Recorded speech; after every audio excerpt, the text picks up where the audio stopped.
Most people try to learn English by staring at academic formulas in a textbook until their eyes glaze over.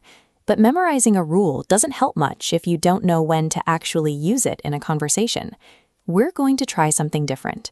We're heading to the shopping mall to see how 3 specific tenses show up in a normal day, turning a simple shopping trip into a live demonstration of how English works.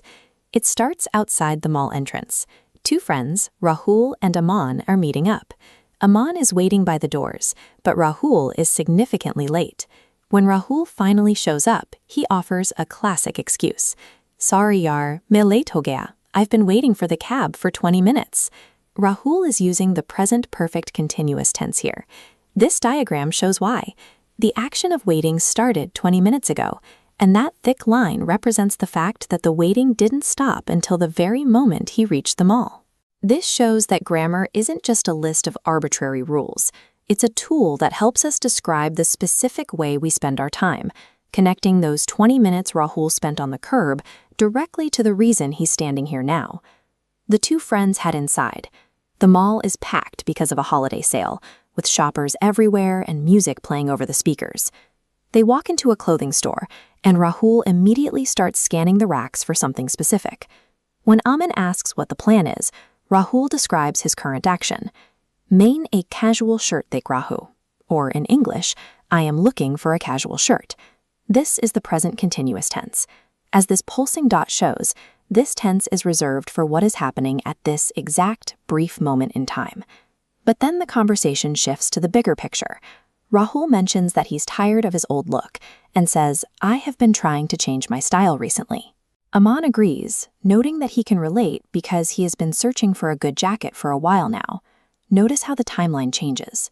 Whether it's waiting for a cab for 20 minutes or trying to update a wardrobe over several weeks or even months, we use the present perfect continuous because the effort is still ongoing. The tense you choose simply tells the listener where to look. Present continuous points to the quick action happening right now, while present perfect continuous accounts for the time and effort you've put into something over a longer period. Rahul takes a risk and tries on a bright blue shirt. When he steps out of the fitting room, it's clear he's found exactly what he was looking for. Aman finds a black jacket that fits perfectly too. With their choices made, they head toward the front of the store.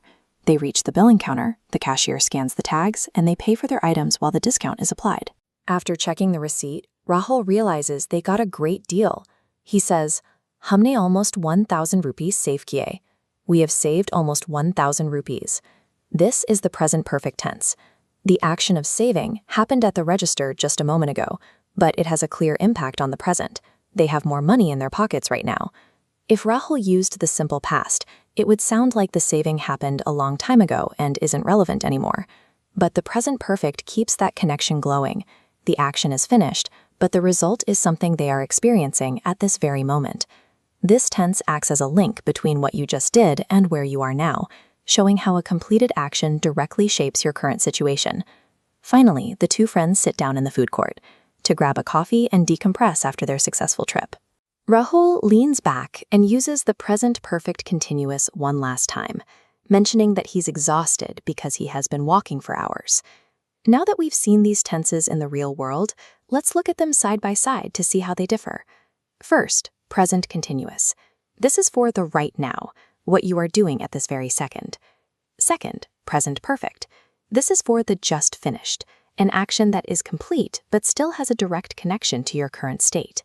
And third, present perfect continuous. This is for the ongoing, an action that started in the past and has continued all the way until now. When you think in Hinglish, you already know which of these 3 things you mean. Translating that into English is just a matter of picking the right timeline to match your thought. Next time you're out running an errand, try to label your actions. Ask yourself, am I doing this right now? Have I just finished it? Or have I been doing it for a while? At its core, getting comfortable with English isn't about memorizing a list of rules. It's about learning to use these tenses as tools to describe your life and the time you spend living it.